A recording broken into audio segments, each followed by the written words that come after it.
להיות חברתי ומדיני גמור. בשנת הריבונות ביהודה ושומרון. Esto es Ben Ashugot, un podcast para leer entre líneas. Hola Johnny, ¿cómo va? ¿Cómo estás, Mati? Todo bien, todo bien. Un capítulo especial, ¿no? Sí, hoy estamos acá en Herzliya, en este capítulo donde ya la gente nos puede empezar a ver también, ¿no? No solamente escucharnos. Y estamos en Herzliya, en un lugar muy lindo que nos está recibiendo para poder almorzar un ratito, que se llama Asabij Sheloved, un sabij excelente que hay aquí en Herzliya. Pero la gente no quiere saber dónde estamos, sino por qué estamos en Herzliya, Mati. Así es, así es. Y vinimos a Herzliya particularmente para entrevistar a una personalidad muy importante de la política y el aparato de seguridad israelí. Ya pronto se viene la publicación de esa entrevista. Pero paramos a almorzar y hay un tema no menos importante que nos aqueja hoy, ¿no? Que es la reanudación de la guerra en Gaza. Sí, la verdad es que desde hace un tiempo se empezaron a dar fenómenos que a mí me parecen bastante interesantes. Por un lado, hay un grupo de gente en Israel que, hay que decirlo, está convencida de que la única forma de sacar a los secuestrados es a través de un acuerdo, algo de lo que yo también estoy convencido. Creo que se ha demostrado hasta acá que la posibilidad de que la presión militar traiga secuestrados ya fracasó. Pero más allá de eso, creo que hay un grupo que está exigiendo el fin de la guerra y cada vez más fuerte, digamos, el fin de la guerra para poder traer a los secuestrados. Y después, del otro lado, hay un grupo que dice, no, acá tenemos una guerra que tiene un objetivo. Y el objetivo tiene que ser eliminar a Hamás. Por lo tanto, en Israel, en este momento, y es esto que vamos a analizar, me parece hoy, entre líneas, justamente como tratamos de hacer en nuestro podcast, vamos a tratar de preguntarnos, por un lado, ¿qué significa terminar la guerra a cambio de los secuestrados? Y por otro lado, ¿qué significa no terminarla? Fíjate lo interesante que vos decías de estos dos grupos que existen aquí en Israel, que son dos narrativas distintas, ¿no? La primera narrativa es, y antes de explicar las dos narrativas, quizás exponer que ambas narrativas, a fin de cuentas, responden a los dos objetivos de la guerra que puso Israel: liberar a los secuestrados y eliminar a Hamás. Claro, si querés, es la expresión más clara de que los objetivos se contradicen. Ahí va, una narrativa es la que dice no podemos terminar la guerra toda vez que Hamás siga siga manejando la franja de Gaza, y otra narrativa es lo que dice es tenemos que terminar la guerra porque así está demostrado que es la única manera de traer a todos los secuestrados a casa. Entonces el grito ya no es más bring them home, traigan a todos los secuestrados, sino es terminen la guerra y traigan a todos los secuestrados. Como que gran parte de la sociedad israelí ya entiende que la manera de traer a todos los secuestrados es a través de un acuerdo que termine la guerra. Me gustaría, Mati, que empecemos por analizar, si a vos te parece, lo que significa realmente terminar la guerra. A ver, yo parto desde el punto de partida, si se quiere, valga la redundancia, de que hay cosas que no se le están diciendo al público israelí, y al público judío en general, y al público en general, tanto de un lado como del otro. Me parece que hay que entender que terminar la guerra, y esto lo escribía muy bien Ravit Echt en un artículo publicado en el diario Haaretz el fin de semana pasado, terminar la guerra implica necesariamente que jamás va a seguir estando, no necesariamente en el gobierno, puede ser que como un grupo manteniendo cierta infraestructura terrorista, y que si realmente se lo quiere eliminar y se quiere cambiar a Gaza, se va a requerir acuerdos políticos que Israel hasta ahora, vamos a decir la verdad, no estuvo dispuesto a hacer para tratar de sacarlo. Es la famosa pregunta de cuál es la estrategia del día después, ¿no? O sea, ¿cuál es la estrategia que Israel presenta o no presenta para qué es lo que quiere hacer en la franja de Gaza el día después? Pero bueno, hay que decir algo.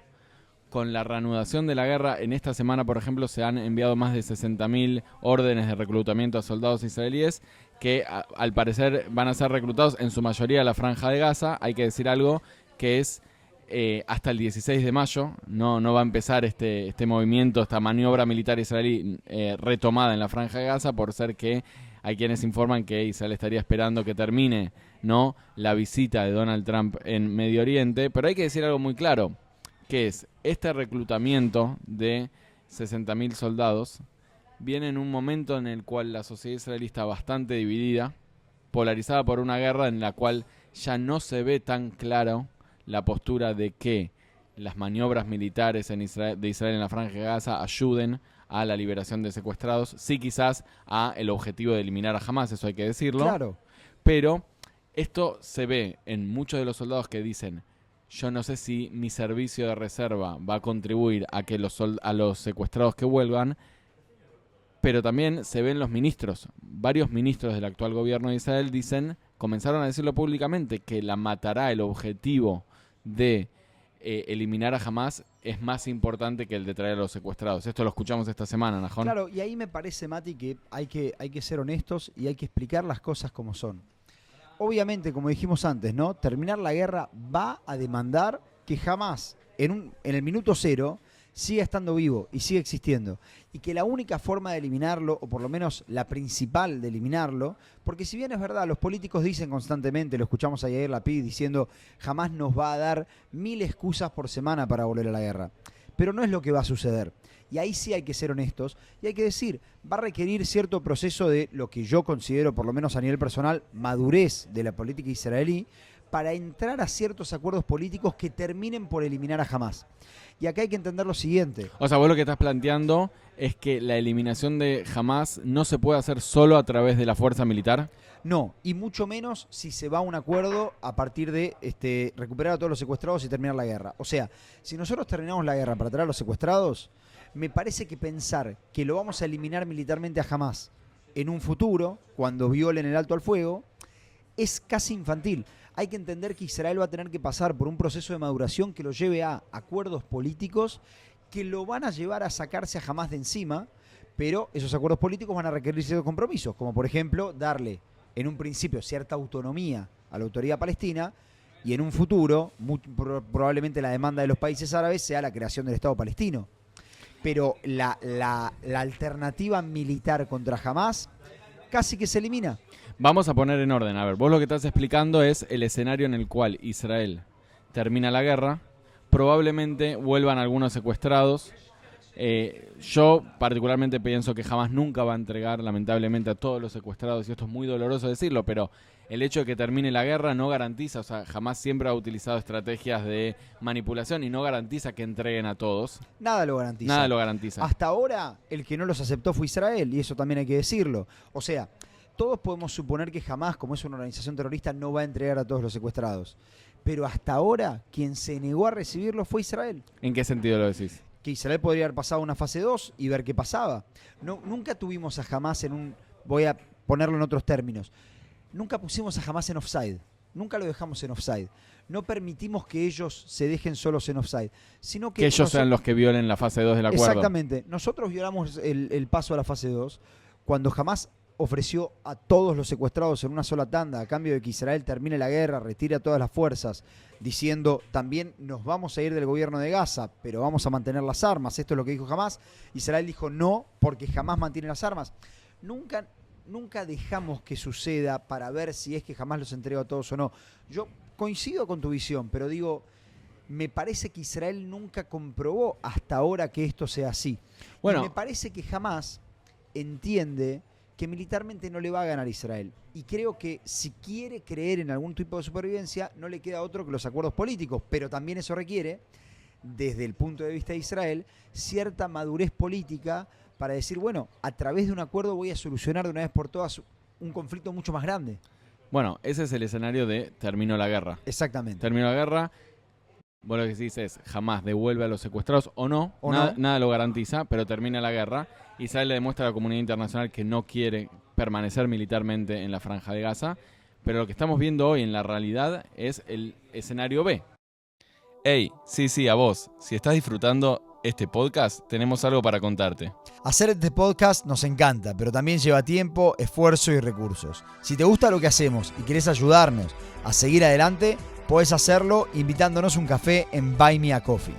La verdad que es súper fácil, sin compromiso, y cualquier aporte, por más mínimo que sea, nos ayuda un montón a seguir creando contenido de calidad. Encontranos en buymeacoffee.com/entrelíneas y sumate a la comunidad que hace posible que exista este proyecto. Gracias por escuchar y por apoyarnos. ¿Qué es? La continuación de la guerra. Israel lo que explica es que va a entrar con diferentes unidades, esto es lo que sabemos hasta hoy, a la Franja de Gaza, con el objetivo de controlar militarmente la Franja de Gaza, por lo menos hasta ahora lo que se dice es temporalmente, a través del control militar, la población gazatí iría hacia las zonas de control israelí. Israel se haría cargo de dos cuestiones, principalmente el control sobre el terreno, en colaboración con lo que se llama acá las Hamulot, los clanes palestinos de la Franja de Gaza, sin involucramiento de Hamas, y Israel se haría cargo, en ese sentido, de la repartición de la asistencia humanitaria. Que acá hay que decir que la visión del Dereg Medini, de la clase política israelí, es que el ejército tiene que hacerse cargo de la repartición de ayuda humanitaria, no así el ejército, que plantea algunas resistencias al decir que no queremos exponer a los soldados a que sean quienes reparten esa ayuda humanitaria a gazatíes que claramente no tienen el mejor deseo para los soldados israelíes, ¿no? Claro, y acá hay que decir dos cosas. Primero, es increíble que pensemos que la solución pasa por mafias locales. Porque este es el error que cometimos ya en su momento cuando le permitimos a Ahmad Yassin, el líder de la hermandad musulmana, liderar socialmente la Franja de Gaza, que luego se terminó convirtiendo en el Hamas que conocemos hoy. Punto número 2. Lo increíble es que no solamente hay una contradicción, como bien vos la marcás, entre el sector político y el ejército, sino que acá todas las organizaciones internacionales y las organizaciones humanitarias están diciendo al unísono que este plan que está haciendo Israel es un plan que no tiene sentido, es un plan que ellos no van a apoyar, porque es un plan que va a terminar favoreciendo a la élite. ¿Quién es la élite? Hamas, ¿no? Y va a terminar perjudicando a la población, a los civiles. Mira, y acá quiero marcar una cosa más, Mati, si te parece. Sí. Me parece que, así como decíamos antes, hay cosas que no se le dice al público respecto de la postura de terminar la guerra. Hay cosas que no se le dice al público respecto de la postura de ocupar Gaza y continuar la guerra. Lo primero es que la cantidad de reservistas que se necesitan para entrar a un lugar y quedarse, hasta ahora el ejército, ¿qué estaba haciendo? Entraba a un lugar, allí limpiaba medianamente el lugar y se iba a otra zona. Ahora lo que estamos planteando es que las unidades entran, se quedan. Entonces hay una unidad nueva que entra en otro lugar y se queda. La cantidad de reservistas que se precisan para eso es una cantidad tremenda que el ejército mismo no sabe si puede conseguir. El segundo punto que no le están diciendo a la gente es el tema de qué pasa con la conquista de territorio. Que te lo digo más fácil. ¿Quién va a administrar la vida de aquellos palestinos? ¿Vamos a ser nosotros? Claro, eso no está resuelto. Y vuelvo al primer punto que vos planteabas, esto de la necesidad de más soldados. Estos órdenes de reclutamiento vienen en un momento de la política israelí, de la sociedad israelí, en la cual la sociedad está bastante cansada tras 19 meses de guerra, y gran parte de los soldados israelíes sienten que la carga del Miluim, de la reserva, no es igualitaria. ¿A qué me refiero? El capítulo que hicimos nosotros sobre los Haredim y el no reclutamiento de los Haredim. Y en este sentido no es solo una queja de la oposición, sino el Haber Knesset, el miembro del Likud, Dan Ilus, lo tuiteó y dijo: nuestro Estado se mantiene gracias a ustedes, los Hayalim, que vuelven a decir sí a la orden de reclutamiento del ejército. Así que les digo gracias y perdón. Y dice perdón porque todavía no logramos repartir la carga del ejército, porque hay un sector que todavía sigue sin ir al ejército. Entonces todas estas cuestiones generan mucha tensión en la sociedad israelí, porque en paralelo a la continuación de la guerra, con todos estos dilemas de que estamos hablando, de quién va a administrar la Franja de Gaza, quién va a repartir la ayuda humanitaria, si está o no está la cantidad de soldados necesaria para administrar la Franja de Gaza, en paralelo se da un debate mayor, que es que el gobierno continúa con decisiones unilaterales que polarizan más a la sociedad israelí. Por ejemplo, retomar con la reforma judicial. Por ejemplo, esta semana el gobierno volvió a decir que no está dispuesto a la creación de una Comisión Nacional de Investigación. Entonces, se eleva la pregunta de si la continuación de la guerra no responde a intereses políticos partidarios y no a intereses de seguridad nacional. Y ahí entramos en un terreno muy peligroso, porque estamos hablando de seguridad nacional. Coincido con vos 100%. Y quiero poner otro punto sobre la mesa que no se le está explicando perfectamente a la gente de qué significa continuar la guerra. ¿Acaso creemos realmente que jamás se va a rendir y va a decir en algún momento, bueno, como están viniendo los soldados aquí, nosotros vamos a dejar de pelear, nosotros nos vamos a entregar todos y vamos a hacer exactamente lo que ustedes quieran? Lo que estamos hablando acá es de una guerra que va a durar bastantes años, estamos hablando de muchos años, una guerra a la cual si ahora se estaba transformando, estaba en proceso de transformarse en una guerra de guerrillas, ahora la vamos a ver mucho más clara. Y acá tenemos que recordar que estas guerras de guerrillas generalmente Occidente no las gana. Entonces, también hay que entender eso. No se trata del poder de los tanques, no se trata del peso de las bombas, se trata de la táctica que se utiliza para estas guerras. Y estamos viendo, con un ejército que debe ser uno de los mejores del mundo, la cantidad de bajas de soldados que tuvimos en la Franja de Gaza, mismo en estas últimas semanas en las cuales Hamás no estuvo accionando de manera muy activa contra el ejército de Israel. En Rafah tuvimos caídos, en el norte de la Franja tuvimos caídos. Es un ejército que claramente está cansado, pero aparte que todavía no está peleando con Hamás como sí lo hizo antes del alto al fuego. Entonces, este es un tercer punto que tenemos que tener en cuenta. No podemos esperar que porque nosotros decimos que vamos a ir a la guerra, Hamás simplemente se rinda. Y el cuarto punto, que me parece más importante, es no tenemos nada para creer que jamás no vaya a decir si yo voy a morir, muero con todos los secuestrados. Y eso implicaría a nivel social algo que yo desconozco, que yo llamo la dimensión desconocida, que es qué va a pasar si Israel termina de seguir sacrificando a 21 o 24 de sus ciudadanos para una guerra que va a terminar durando 6, 7 años y nadie sabe qué va a pasar de eso. Bueno, eso sería una grieta, profundizaría mucho más la grieta que hay en Israel.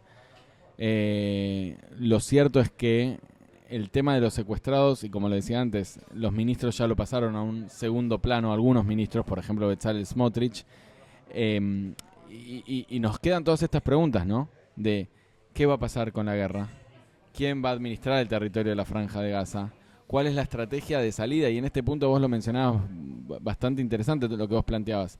Mi temor es que esto se transforme en un Vietnam para Israel. Y Vietnam no terminó bien para Estados Unidos, que era una de las grandes potencias mundiales. Ahí va, y lo sigue siendo. A lo que voy es que entrar en una guerra es siempre más fácil, pero la estrategia de salida es muy difícil. ¿Cómo salís de una guerra bien parado? Porque, como vos bien decías, jamás con solo tirar un RPG y matar a 2 soldados israelíes ya te dio una excusa para seguir estando en la guerra. Exactamente. Entonces, ¿cuál va a ser la estrategia de salida? Y ahí creo que estamos en una pregunta bastante abierta y no tan clara. Y déjame que tire un tema para cerrar si querés. Pero hay algo que sea que es muy interesante. Desde el comienzo de la guerra, desde el 7 de octubre, hubo muy pocos políticos que se animaban a decir que traer a los secuestrados era un objetivo secundario. Y eran los mismos políticos que decían que el objetivo primario era volver a colonizar la Franja de Gaza y asentarla con asentamientos judíos. Estoy hablando particularmente de Ben-Gvir y Smotrich, pero también hay gente de sus partidos, obviamente Orit Struk, Sí. Limor Sonar-Melech, gente de sus partidos, pero lo voy a graficar en Ben-Gvir y Smotrich.